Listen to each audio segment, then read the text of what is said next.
Well, as you can see, I have a powerhouse on the stage. So I'm ready for conversation on you. I've been waiting for this day for a couple of weeks now. I'm very excited. Okay, so all three of you started by addressing issues in a new way, in a different way, and an issue that others were not addressing. What have you learned in the startup process? You're looking at me? I'm looking at you. Okay, we're 9 years in. Our 9th birthday is tomorrow. Amazing. Congrats. Yeah. Give money. No, I'm just kidding. That's What real. I've learned. That's Will what you I've help learned. me? Yes. SOS. I want to say that I started Refuge when I was 57, and so by God's grace, I knew who I was. I was really settled as a human. I knew who I was. I knew I had purpose. None of those things were up for question. Uh-oh, there goes the earring thing. Just keep your head still. Oh, that's very hard. But I also knew what I didn't know, which was almost everything. I'd never done anything like this before. My husband and I used to say if you put our business acumen together, it would be a negative number. And so Jeff knows. I didn't know anything. But because I was grounded, I knew to just ask a lot of people for their advice, and I did that. The other thing, and so that's the thing I would start with. It's really not about what you know. It's about who you are more than what you know. Awesome. And learning to ask for help is a huge part of starting anything. The other thing I want to say that I've learned, and maybe this doesn't fit here, it might come up in another question, but I recently listened to Father Gregory Boyle, who's one of my favorites, and he said this. He said, hubris looks at poverty, and we're not addressing poverty exactly, but we're addressing a need. He said, hubris looks at poverty and says, here's your problem and how I'm going to fix it. But humility looks at poverty and says, this is going to kill me. I'm just going to take them off. Okay. Well, I can't. I don't think I can. Well, I'm going to hold them. Is that weird, Kitti?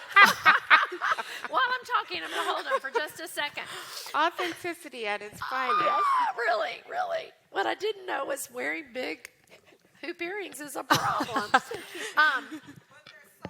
I know. Thank you. Whoever said that, yes, I know. You won. I fought with him. I wanted to keep him on. Okay. So hubris says, here's your problem, how I'm going to fix it. Humility says, how can I help? And I think learning to ask the how can I help question and the answer changes with the times and with the community and with people. So what you started to do that felt so innovative and great might not be the best way going forward. And so I think those are a few of the things I've learned. I've learned a lot because I knew nothing. So I'm just going to say that. Yeah. I'll piggyback off of that. I learned a lot because I also knew nothing and kind of stumbled into the work that I'm doing. So prior to starting the Hope Booth, I was leading something called the Ex Nihilo Collective. And the whole goal was how do we raise up and equip high-capacity creatives to use their creativity to transform their city. And a lot of that was in-person gatherings and workshops and retreats. And then 2020 came and ruined everything. And I remember just thinking, what does moving forward look like? I think that's the question we probably all asked ourselves in that year. And that's when I felt that we needed to pivot from the stage to the streets. What does it look like to impact people with our creativity where they are, who may never come to another retreat or another gathering ever again? And during that time, I got curious, and I think curiosity is what leads to innovation. And I learned the statistic that the average person living on the streets goes 3 to 6 months without being looked in the eye.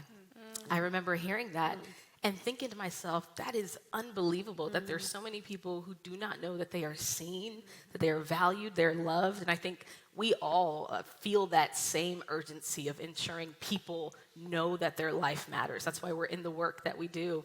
And I remember during that time just thinking of the mental health crisis and the reality that these numbers are increasing, yet all we're doing is running 5Ks and making T-shirts. And I'm thinking to myself, this is not working. We have to try something new. And I think the extremity of the problem has to match the extremity of the solution. And so that's when I started thinking to myself, okay, how do we how do we use something in the framework of familiarity that's innovative, that catches people's eyes and attention, but also works? Like, we don't want to just create something that's impressive, but impactful. Yeah. And so that's when the idea of the Hope Booth came about, and I realized how much I didn't know because I asked my interns, do you guys know any carpenters? And no, like, the Hope Booth is made out of steel and aluminum today. Did I know that then? No, absolutely not. But one of the things I learned is that you have to be willing to invite experts into the process because we want to be able to create with accuracy. And that's where our board came in. That's where our science board of neurologists and psychologists and therapists came in.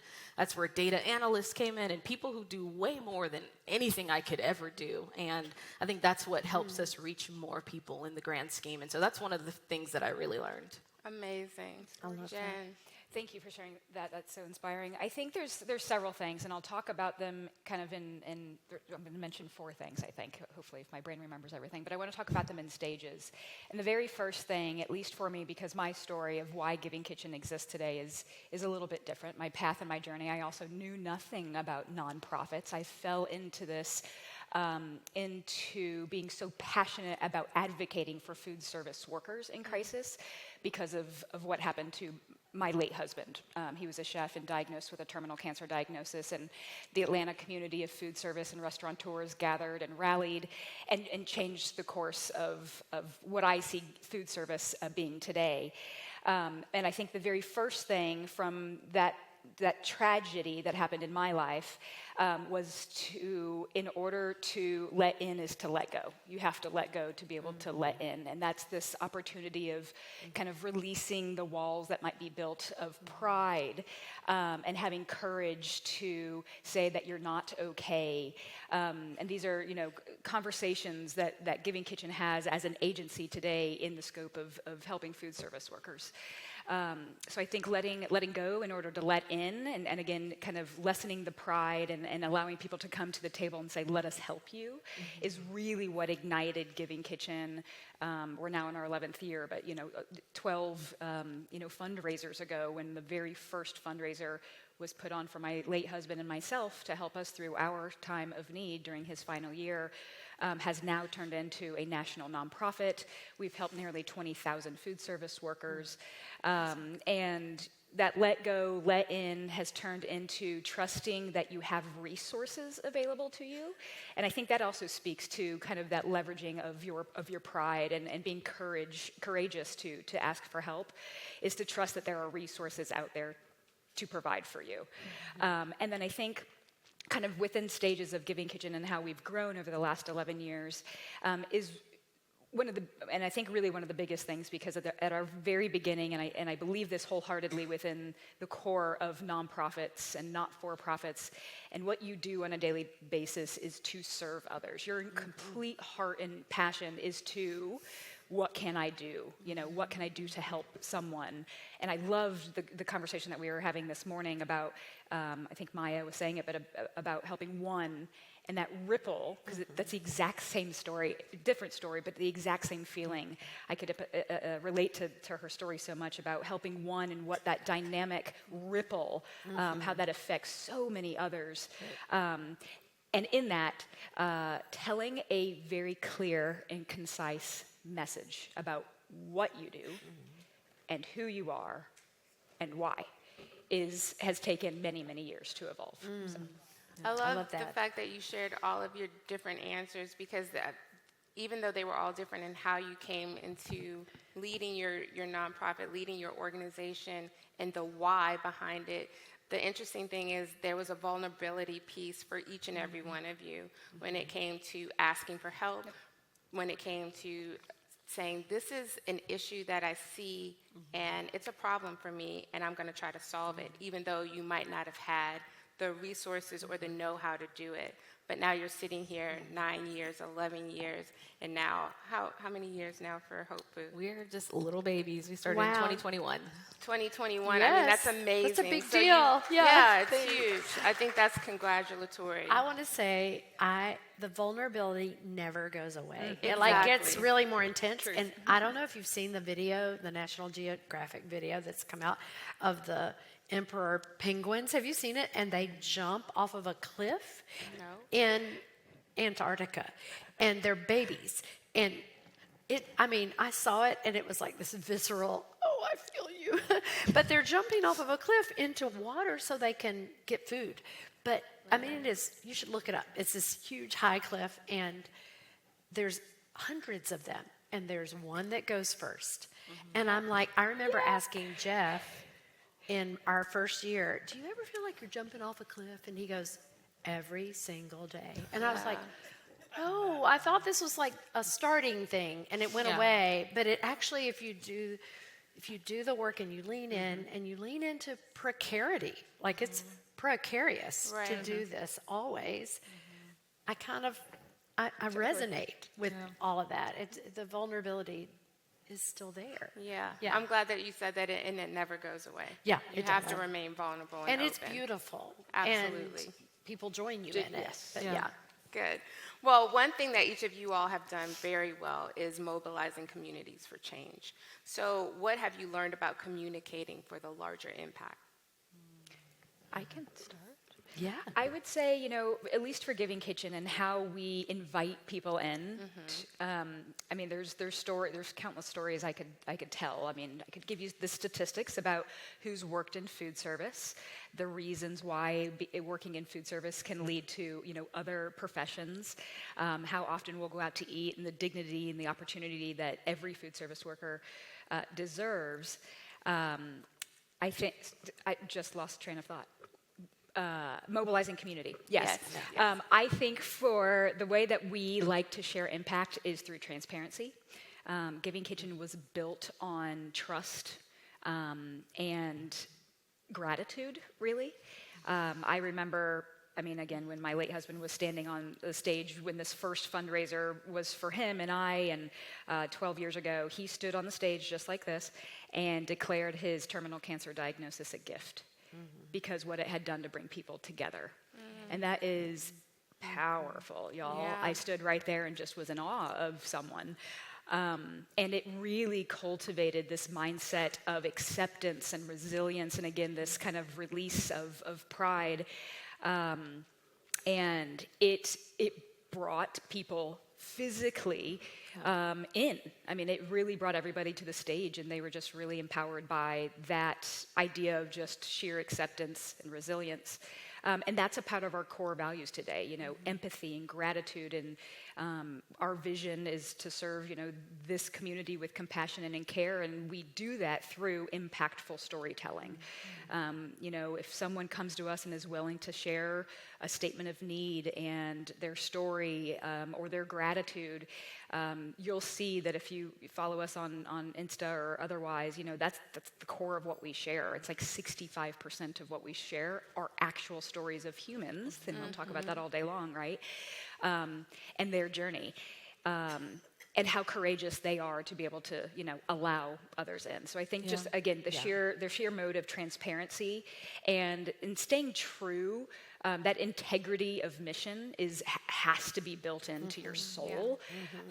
We started as an agency of 2 people, and then it grew to 11, and now we're at 35. It's amazing. Awesome. The fact that we grew from just inside Metro Atlanta, and people were willing to still give us money to be able to help people outside of Georgia. That doesn't come without an incredible amount of trust built by community. That's awesome. Yeah, I'll add kind of back to what you said about this vulnerability piece. Something that I've consistently learned is that vulnerability sparks vulnerability. When I started the Hope Booth, very few people knew my actual story of overcoming suicide. And it was a part of my story that I think I was somewhat ashamed of because of that stigma, and it's a very taboo topic.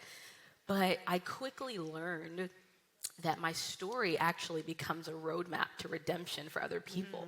They realize, when Gloria shares in vulnerability, this is proof that I can make it too. And so when I started to share that story of no, I'm not just an innovator and a creative that made something really unique, I have a personal story that tethers me to this, that began to mobilize people. Because that's when I started hearing other people say, oh, me too. I've also struggled with that. I've never said it out loud before. And so that was a really unique component because mental health is very deeply personal for each individual. And so those stories is what tethers us together.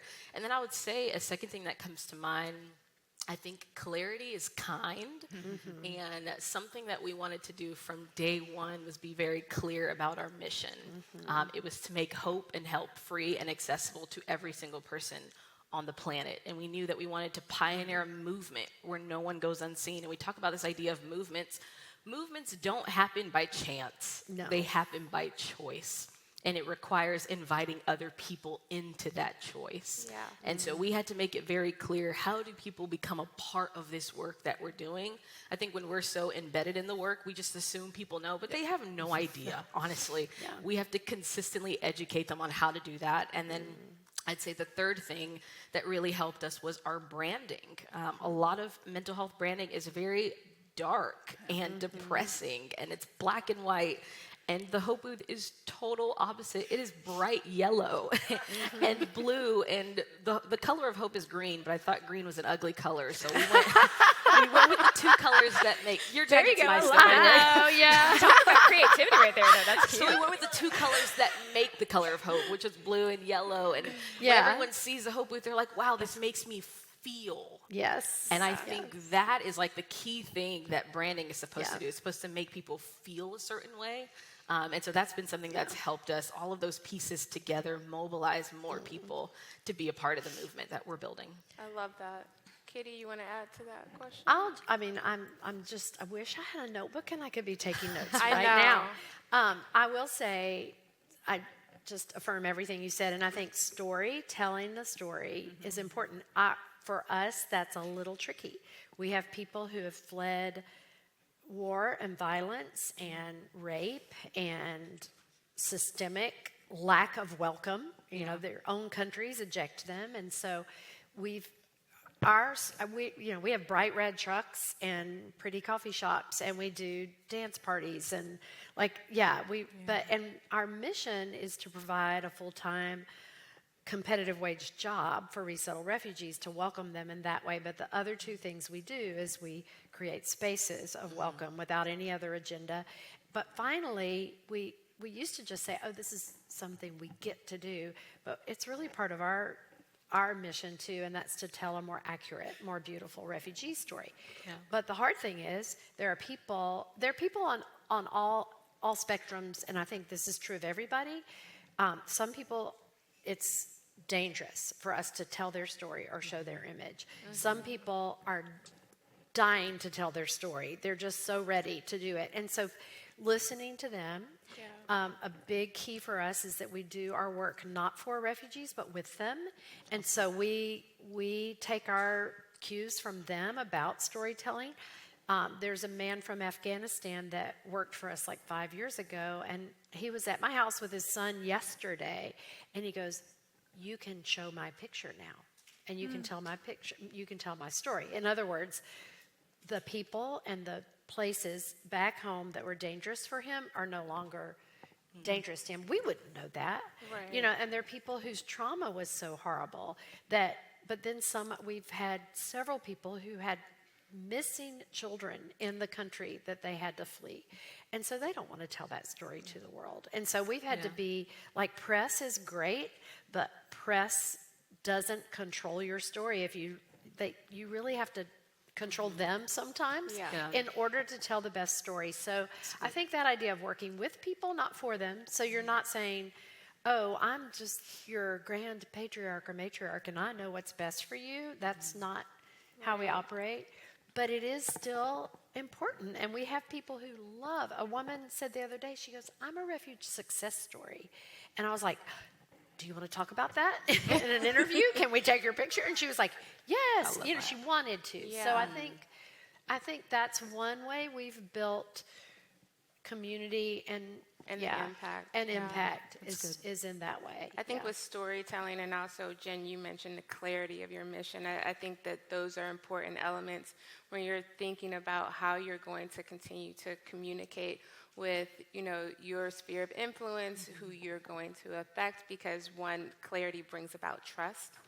And then also, you know, when you were talking about the storytelling, then it becomes like a running loop in people's heads so that they can easily identify, oh, this is Hope Booth. Oh, this is Giving Kitchen. Yes. Oh, this is Refuge Coffee. I think all of us would say we want to tell stories of redemption and hope. And so, but underneath those are really horrible experiences that people have had. And there's that fine line between being Pollyanna, which I've been accused of being in my younger years, and like making it all, like I lost my husband last year, and our community rallied around me in a way that allowed me to be my grief to be raw and deep and long.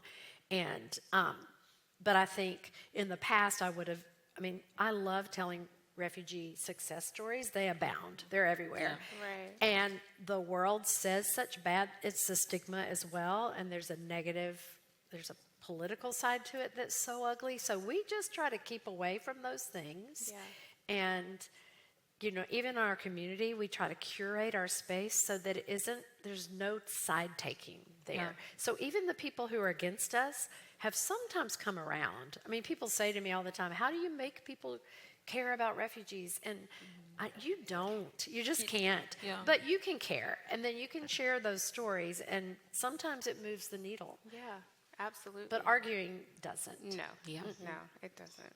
But, I mean, I think that you've curated a way in order to get people to care, because you're showing that we're, like Maya was saying earlier, we're all humans. Yes. Right.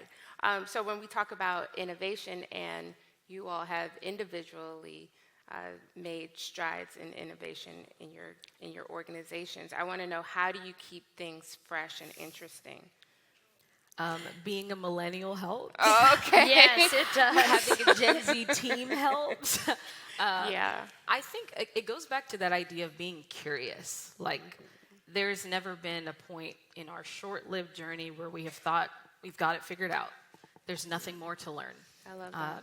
And I think that's part of pioneering. That's part of innovating. It's part of trailblazing. It's making the commitment to continually learn and to never feel settled in the way we're doing things. Right. Because there's consistently always going to be room for evolution. And I think when we make room for evolution is when we realize that we can increase our impact. Like, I mean, sure, we have a goal right now of having 100 Hope Booth installations in prisons and hospitals and schools and street corners, but now we have a new partnership with Hilton, where they're like, hey, how can we get the experiences on the TVs for every guest when they walk in? And that's never what I thought of, but I'm like, hey, okay, you're expanding my eyesight. Absolutely. You're expanding my vantage point. Yeah. And that's what you want. You want to invite people who expand that vision. And I think sometimes as visionaries, we can be like this, like that exit sign. If it is anything outside of the line of sight, I don't see it. I don't want to see it. But we have other people who kind of help us see a little bit wider. And I think that's when we start to see evolution is actually a beautiful thing. Change can be hard, but it can also be incredibly impactful as well. That's great. I love it. I love that you used the word evolution, because that's kind of where I was going to go to. It's like this creative evolution. And again, going back to Jeff's keynote this morning about the gap between the vision and your resources and how we bridge those a little bit is, I think, perfectly in line, because you have to have that North Star, but you're only going to be better when you've got diverse voices and people around you to help you get to that North Star. It's never going to be the North Star. We all know that, right? But we're always pointed in the direction. And I think for Giving Kitchen, it's been a lot about that creative evolution of, we've always had the desire to help food service workers. That is it. We want to help them through, their biggest crisis in their life. We want Giving Kitchen to be the very first thing they think of. We know they won't think of us first, but the second thing. And because we can help them financially, and we can help them with local and community resource referrals for long-term stability. And, before the pandemic, it was, there was I think I spoke to this a minute ago, there was so much we wanted to do because we're in the mindset of nonprofit and service work. And it really took the pandemic to allow us to kind of see all of the gaps that we had through the processes that we had built up until 2020. And gave us this capacity to be able to really hone in on, if we're really going to do what we say we were going to do, which was a directive by my late husband in 2013, which he said, all I know is that whatever Giving Kitchen becomes, it has to be for everyone in food service. It cannot be just he was diagnosed at 34, died at 35, white male, otherwise privileged. We lived paycheck to paycheck because that's oftentimes what you see in food service, but the true fabric of food service is multi-generational, it is multicultural, it is, don't worry about politics or religion, it doesn't matter, where you work or what type of kitchen you're in. As long as you're in a kitchen, then you belong to this thing that can give you an opportunity and provide you with dignity as we speak about humans and long-term stability. So for us, that time frame for us was a great opportunity to see all of these gaps and how, we had an opportunity to go through technology enhancements. Yeah. We massively invested in technology. We started to hire and capacity build through the agency, through development and marketing. Again, we were more clear and concise with our messaging and storytelling, and it allowed us to take what we were doing, helping hundreds of food service workers per year, to just last year, we helped over 5,000 food service workers. We were able to award over $3.5 million in financial assistance. Awesome. And over the past 12 to 16 months, about 25 to 30% of our growth since our beginning has happened over the last 12 to 16 months. That's because of making it concise and precise and staying dedicated to that. That's awesome. I love it. I'm going to add, I'm a baby boomer. So I'm like, and I'm an innovative baby boomer, but I am a baby boomer. So I think when we first started, it was my idea. My husband used to say that I had the fear of being ordinary. So I always had a drive to do something that's a little different. But I'm a baby boomer. And so over time, we hire very innovative people. But I think my role has been for us to have clarity in our values. And so then that clarity around our values, not that other people don't, everybody embraces them, but that's kind of where my space is, to remind everybody of our values over and over and over again. You've probably heard this. If you don't talk about your vision and values to your team, and they don't roll their eyes, you're not doing it enough, And so I'm a little that. And give away the innovative piece to younger people, smarter people, people who know more than you, which I still have an idea, I'm in it, but most of them we don't do. And develop a team that will say no to you. Also, my team will say no to me a lot. They'll go, that's crazy. No, or anyway. And then every once in a while, I hit gold in some way, but usually they do. So I think that thing of having more innovative people, having millennials and Gen Z people who get, and I always say I need a relevance coach. I don't know things. Remember we did a fit check on that thing, and I thought it meant we were going to do burpees and push-ups. No. I did not know what that meant. I know. I was scared. But anyway. That's fun. But I love that you said that and you told on yourself, because I think the beauty of even all the generations that are represented on this stage, it means that we're pulling from our experiences and new perspective and fresh eyes and wisdom, and that's what makes our nonprofits sustain and grow.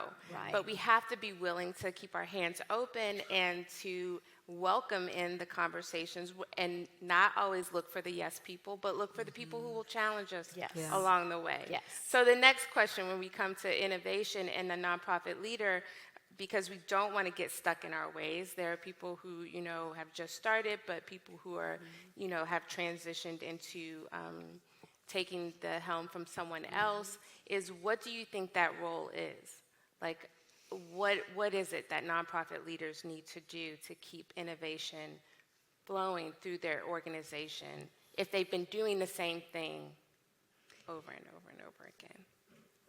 I'm saying that low because I'll suggest something. I think I'm glad for kind of this B version of this question, because when we talked about the creative evolution and just like really being available to obviously the work, but also just how it just naturally evolves.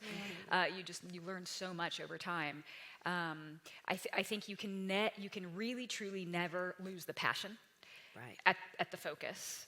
That drives the mission. It drives the relentless behavior of founders and the leaders in nonprofit and anybody who works in nonprofit who cares. I think one of the things that we've done recently, we bring our teams, and I'm just going to give a tactical, I don't know how, where we are in nonprofit growth here in the room, but just a tactical option is we bring our team together, our full team together twice a month for team meetings. One of those meetings is operationally driven. So we really we're championing and we're listening to all the big things that are happening within our departments and campaigns and things that are coming up or whatever that might be. The other time we bring our team together is we've actually turned this into something we call Inspirational Thursdays. So we kind of get outside of our mindset a little bit, and it's all about full team staff development opportunities. We bring in guest speakers. We get to learn about other, voices and community. And there's probably a tie in some way, shape, or form to Giving Kitchen, but sometimes there's not. And it's just all about getting outside of your box. And I think, again, it's just paying attention to what people need inside this space. I think our team does a really, really good job with onboarding and taking time to hire and hiring people who have a skill set. I could care less about an educational background, but have a skill set that we are gap big on. I am going to be relational all day long. You get me in a room, I'm not going to stop talking. I'm going to want to know everything about your family. Tell me, I am 100% that. And I need my team to fill in my gaps. Right. That's where so I think we do, so when we just talk about, again, kind of innovation and that level of stuff, I think it's about just really understanding where the personality gaps may be for a positive, and building a really strong kind of network of people who can, see that same vision. Yeah, that's great. I think one of the things I'm consistently learning is how to be confident with who I am and comfortable with who I'm not. And I think the awareness of the areas where I lack, finding people to fill in those gaps, I think is critical. And for me, one of the things that I absolutely love, I love learning. Like Tuere can tell you, anytime I meet someone that is honestly further along in the journey, I want to learn from them. And so that's been helpful for me. I've got a few nonprofit leaders who've been leading very successful nonprofits for 20 plus years, who have raised $700 million plus that I am learning from regularly. And so that helps me because they have made the mistakes that I haven't made yet. And so I can avoid those mistakes by hearing about the ways that they've evolved and innovated in some of the areas that I'm still learning in. And so that's been helpful for me. And then I think, honestly, I don't know if this is like just personal to me. My dream with every person we hire is that they're smarter than me, more resourced than me, and more experienced than me. I don't want to be the smartest person in the room. That would be insane if 28-year-old Gloria is the smartest person in the room. That is an organization that will fall apart any day. And so that's been helpful for me because that gives me the courage to choose humility every single time, because I can trust these voices and the insight that they're bringing into our organization, which is going to help it flourish in the grand scheme. Yeah, I love that. Kitti, you want to add to that? Well, I have a story, and also, again, I'm the big picture person on our team, and everybody buys into the same big picture, but they're doing things that I'm not doing. And, we have a COO who can literally, my husband said of her one time, he goes, "There's nothing inconvenient to Susan." And I was like, that is true. Like, she will do anything.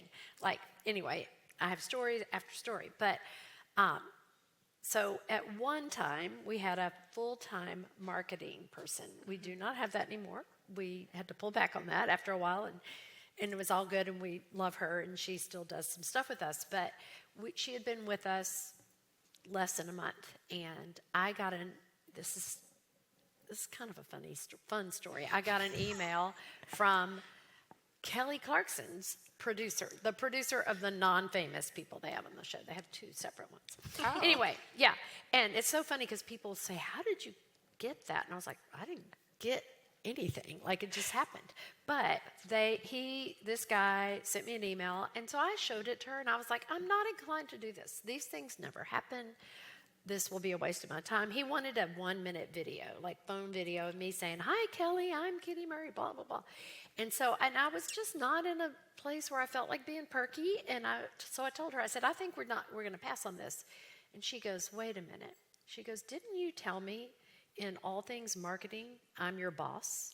And I was like, yes, I did. And she goes, you're doing it. Mm-hmm. And she sent me a calendar invite. She told me what to wear. She did the video. She did all the deliverables. And I was like, you're right. Yes, ma'am. I'm coming. She's way younger than me, way smarter than me. And I can stand in front of people and talk, and I'm like the poet of the group. I love to rhapsodize about what we do, but I'm not strategic. And she was strategic. Awesome. And so we sent all the stuff in. It was September. And then months and months go by. And I never said I told you so to her, but I was like, these things. People say they're going to call you. They never call you. I was so cynical. And then my husband and I were on sabbatical, and we were in Italy. And she sent me a message and said, Kelly Clarkson wants you to come. And we got back, and I was on Kelly Clarkson. Like, they flew me out there, and it was like, lovely. It just happened. But I think those kinds of things, like, it elevates and expands what you can do when you trust people who know better. And then the other thing I think is that North Star thing. This year, this is our North Star at Refuge, and it's not sexy. It doesn't sound fun, but given where we've been the last few years, it's perfect. We are on mission by building stability in a culture of learning. And everybody knows that's what we're doing, and we've talked about it a lot. Yeah. The culture of learning, I've required every person on our staff to have a mentor. And I'm like, I know some of you would rather read a book or watch or listen to podcasts, but that's my favorite way to learn is from a person. Mm-hmm. So we're all doing it. Mm-hmm. And so we help some people find a mentor. It's awesome. One of our managers at our shop in Clarkston goes, I want you to be my mentor. And I went, no, that's not how this works. You need somebody other than me. No. But she was just scared of it. And now she has someone. But so I think clarifying and like pointing to the North Star and helping people metabolize for right now what that means, but in really broad strokes so that they can make it theirs. I love it. Okay, now I'm going to ask a money question. Don't be scared. How much or percentage? None of us have enough. We need your help. How much of your budget, what percentage of your budget, if you know, are you willing to invest in new ideas for future opportunities? I'm so passionate about this one. I told you there was one. Do you care? Go. You were about to say something. No, go. Now, I'm really irritated by nonprofits whose models require all the risk to fall on the people they serve. Like, I don't know if that makes any sense, but our payroll is our mission, and we have 36 people on our payroll, and we pay full time, and when things go wrong, that is sacrosanct. So I'll take a pay cut and have before, and other like the higher up you are, the more willing you are to take the risk on yourself. Yeah. It also really motivates you because you're like, I want my paycheck too, so we're gonna make this work. Right. But we serve people who have fled everything, who came here with nothing. I mean, literally nothing. And for us to say, oh yeah, you're not, to make that the risk just doesn't seem right. Yeah. So I think we're willing to risk, but we're not willing to risk that. Does that make sense? No, it makes total sense. Which means we have to raise for margin in order to take risks for new things. Right. Yeah. We don't, like right now we're doing a fundraiser for, I won't even go into what it's for. It's not huge. It's like $30,000, but it's hard to take those kinds of, I'm losing my words, the designated funds, because then you can't use them to pay your people or to just keep things running. Yeah. And so this one we had to think long and hard. Are we going to do this? Because we can't be looking at that money going, but we need it. It has to be for the thing we need it for. Yeah. Anyway. Yes, we I don't have the exact percentage. I No, did not that's come that fine. prepared. Yeah. But yes, we of course there's a monthly thing and of course an overall kind of annual budget to anybody on our staff for staff development, whatever that might mean. If there's conferences somebody wants to go to, it doesn't even have to be inside this focus of food service. If there's training, tutorials, whatever that might be, we also, from kind of the staff development and mental health kind of element, is really more of where we prefer to go, is we have incredible flexibility. We hire really well, and we also happen to have incredible flexibility with where you can work. We ask, at least from an office standpoint, to come in a couple times a week, and be collaborative, but there's also opportunities for an incredible kind of PTO plus many days that we offer our staff. There's summer Fridays and ways that we work around kind of just, again, being totally mentally healthy and available to come to work and to work. I will say, the majority of our funds go to our programmatic efforts. So it's extremely high percentage because that is our total focus. Our total focus is to be one of the very best, if not the very best, nonprofit offering critical care and financial aid and community resources to food service workers, and to make sure that they know that they have dignity, opportunity, and stability. That is the thing that we hone in on every single day. And again, in order to be able to have the financing for staff development and this kind of mental health, these opportunities that we give our staff, means we have to drive that impact through storytelling and being transparent and building trust and community. And you have to be okay to say, will you help me? And there will be an opportunity for us, I'm sure, at the end of this. And again, I think it's an all in there, but those are just some of the things that we do. No, Yeah, that's so great. our nonprofit is very product focused. So all of our innovation goes towards our product that we're building. Right.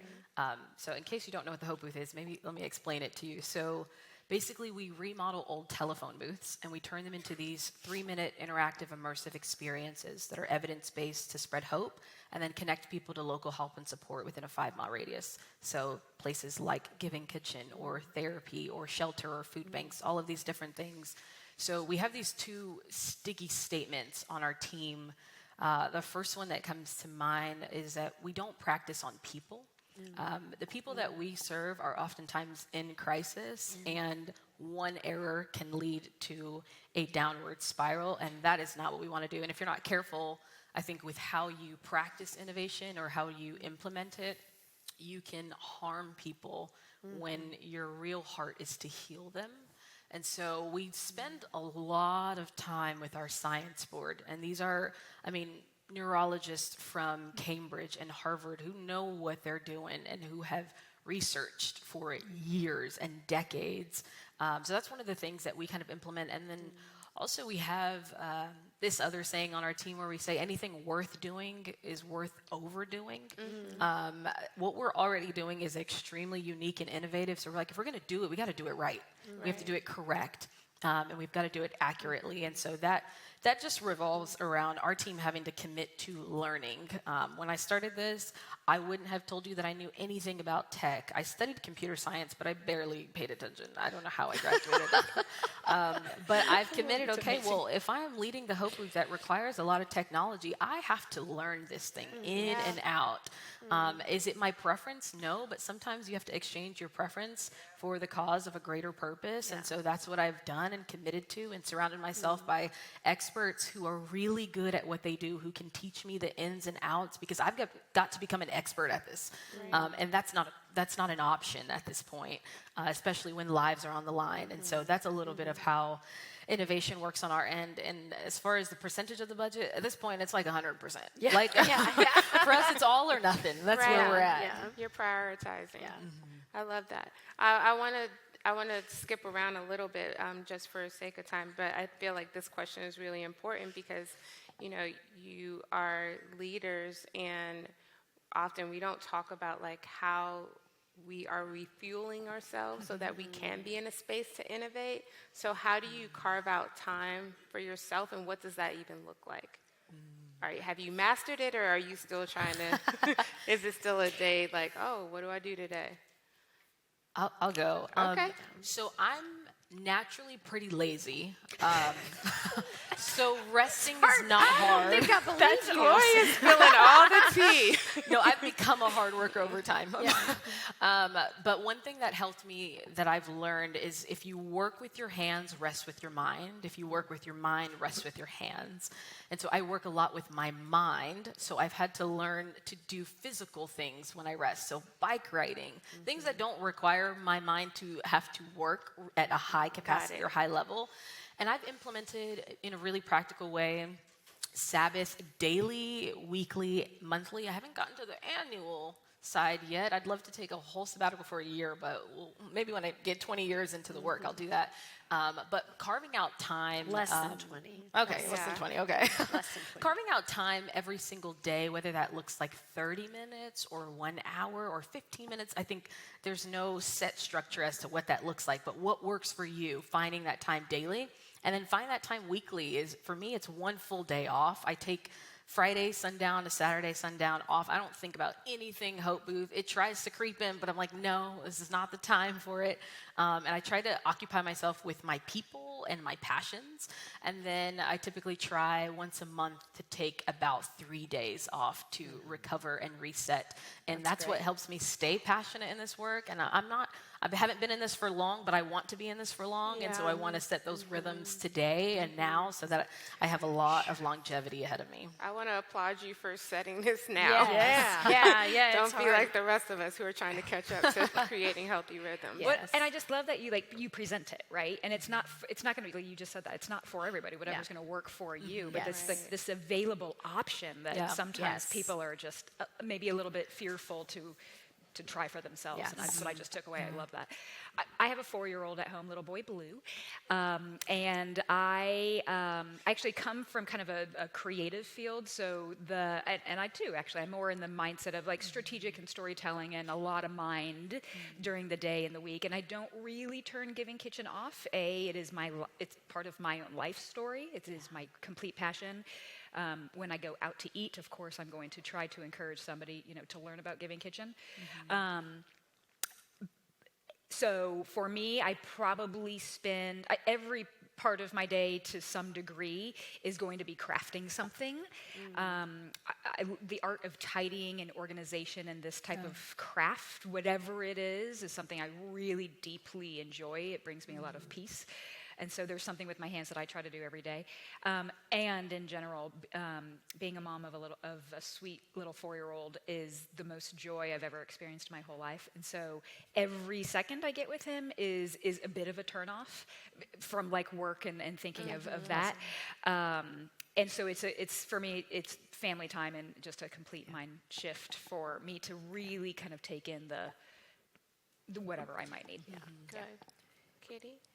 Yeah, I have so many answers to this. I'm very great. I've always been a little hyper, and so I ran for years. Running was great. I can't run anymore, sadly, but I walk a lot. I just, as a Christian practice, I starting my day with like prayer and meditation and reading the Word of God and other things, and I'm so thankful for that. I was a little not judgmental, legalistic with myself at the beginning, but it really is a survival tactic for me. My husband was very good at rest. He was very, very productive. In fact, one day I was like, how do you get so much done, but you can look lazy? Like compared to me, who's like, he wasn't lazy, and he goes, well, I work really hard, but I picture a hammock that I'm going to get to rest in because he really loved rest. So I gave him a hammock that year for Christmas. But he was my regulator, and he's gone. And so this year I took 3 to 4 months completely off and have never been able to do that. And I was so able to do that. And then we have a COO who and a board who stepped in. I felt like they didn't need me, although they did. And then I started back 40%. And then I was diagnosed with breast cancer and went through all of that 6 months after my husband died. So I really haven't been back at it until the beginning of this year. And I have so much drive now compared to this last year. And I'm trying to figure out, all right, what's my rhythm? And I calendar map it. Like, there are certain days that are so meeting heavy and so exhausting. And I have that afternoon blocked off. Like, I'm no work. And on our staff, there are about 3 or 4 of us who they all see my calendar. So I give them permission to say, wait, I thought you weren't supposed to schedule anything on this time. That's awesome. Yeah, so I have a lot of guardrails around that because if an exhausted leader is not a good leader, like really, like the world needs our restedness. Yeah. So. Good. I love that. That's great. I think I have time for one more question. Maybe I just have one person answer, or whoever feels most passionate about it. I want to give time for the audience. How often do you think success of new ideas has a correlation with money that you invest on the front end? Can I just say one thing about that? Because I've been thinking about it. I think when I'm in an unhealthy place where I'm jealous of all the other nonprofit leaders, I think they have way more money and they just have these resources that I don't have. And that's almost never true. Right. So I think money is important. You have to be able to ask for it, which is hard. But I don't think it's everything. So, yeah. Good. I love that. The comparison game is not a good game. No, it's a vicious cycle. Yeah. And as we again heard a little earlier from Jeff, that every no is another step closer to that yes. So I firmly believe that. Yeah. Well, do you want to add anything? Sorry, to I'm that? so clock conscious. I know. I know. Me too. I'm like, I wait, was like, know. the time's She's up. dead, Great and job, there's a ladies. negative number. Yeah. I know. I wanted to open up questions if anyone in the audience had questions for our panel. Okay, great. I don't know if we have a microphone. Wonderful. He's on it. Yeah. Thank you. Hi, Miss Kitti. Yes. Guys. This one is for Miss Kitti. Are you mentoring? I'm new to this nonprofit world. Yeah. I started mine after my book did well, and like you said, that the Giving Kitchen is your life, and it's how I can't not talk about A Suitcase and a Dream. That's the name of my foundation. But my book drove me to start it. But I want to know, are you open to mentoring me specifically? I don't know about nobody else. But, but specifically, Where do you live? I'm right by the airport. Okay. Fulton County. Oh, yeah. Okay, I'm in Decatur. And we have the same colors. We're what? Blue and yellow. Blue and yellow. Oh, yeah. Smart I girl. love that. Hey, let's talk after. Okay? I do not have a ton of capacity these days, and when people ask me, this is what I've learned. I'm not busy, I'm limited. You know? Understood. So let's talk, because I might Amen. have an idea for somebody taking for you. that And Plywood I love that. Yeah, we can connect arranges as that well. for people. Yes. I'm honored. That's amazing. Yeah. Let's chat for a minute. Oh, did you have a question? Yeah.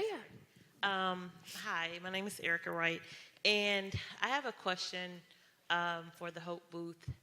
Your story is kind of my story. My question to you is, as a leader with, I don't really like to say mental illness because I'm surviving all of those things, right? But how do you manage your day-to-day when those days when you just don't feel like being a leader? Yeah. Great That's question. great. Well, firstly, I'm glad you're here. Yeah. I think one of the things that's important for me is I have realized most times people are reactive when they need to be proactive. We have this saying on our team where we say, when we don't focus on our mental wellness, it becomes mental illness. And so being proactive for me is really important, of what can I do, those small things to chip away every single day. So when those overcoming days come, because they do come, I don't fall into a spiral, but I've learned like the tactical strategies already for myself to help me get through that day. And I think one of the things that helps me and keeps me grounded and anchored is my faith, if I'm honest. Kind of like what you said, that plays such a key and pivotal role. But I think learning the mental health strategies and tactics, like breathing exercises. My favorite one is 4-7-8. In any given moment, taking 4 seconds to breathe in, 7 to hold, and 8 to exhale.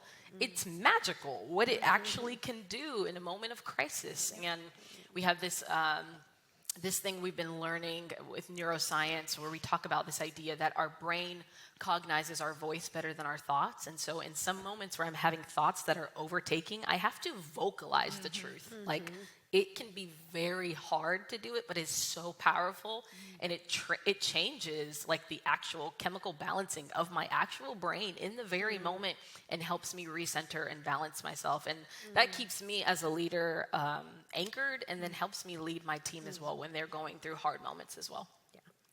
It's amazing. Thank you, Gloria, for sharing that. I know we have a ton of questions, but I think we're out of time. But I would encourage you all to, if you see these ladies in the halls or walking around, please reach out to them. That's why they're here. They want to spend time with all of you. But I would love for us to give them a warm, just a round of applause for sharing this afternoon. Great job, ladies.